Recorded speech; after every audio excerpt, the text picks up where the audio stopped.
Hi. Have you ever been experiencing situations in which you need to negotiate and then you feel anxious and it is stressful, almost painful because it's so aggressive? Most people have, but it doesn't need to be like that. I am here to tell you that negotiation can instead be a very pleasant, fulfilling, interesting activity, mainly when it comes to international negotiation. Because I am here to help people to understand why international negotiation is interesting and fulfilling, and also to help them to understand why they fail their negotiations internationally and how to avoid these failures. And what I wanted us to do today is to give you some tips based on sentences that come from several famous people. You will find the sentences in the trilogy I just created.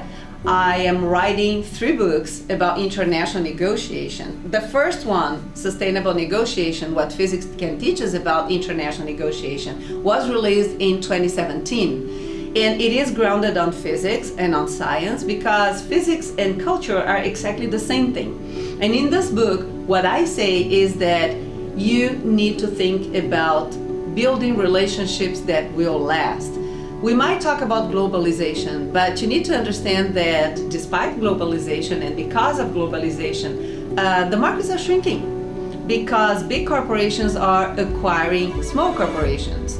Small businesses are becoming part of big groups, and this totally changes the landscape of international negotiation. The second book, The After Deal, What Happens After You Close a Deal, was released in 2019. And in this book, I explain why the negotiation doesn't stop when you sign the deal. Why? Because cultural differences come into play once you enforce your contract. And this is what you need to be very, very conscious of. Don't forget that you live in a world of paradoxes. Don't try to be linear.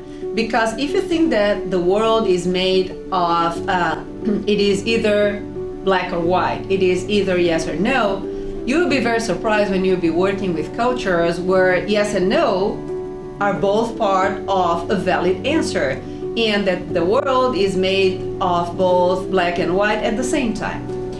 And don't think short term. If you think short term is all you're going to get. You need to think future, not even long term. You need to think future. You need to think sustainability. If you're already someone who understands sustainability when it comes to the planet, you will be able to transpose these values to your negotiation. However, sustainable negotiation is a matter of mindset and of lifestyle. You need to understand that it's not only I need to think about sustainable negotiation when I am negotiating, but it should be a whole thing. If you build it right, it will last. And this is the main principle of sustainable negotiation. Think future, don't think short term. Why am I telling you all that? Because I learned it the hard way. I was born international, living, studying, working across countries, across continents. No one never ever explained me all that. After more than 20 years working internationally as a professional and across industries, I turned into an academic life.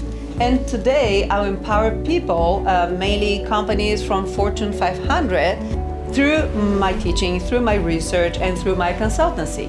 So if you want me to help you to take your business to a higher level, feel free to reach out to me.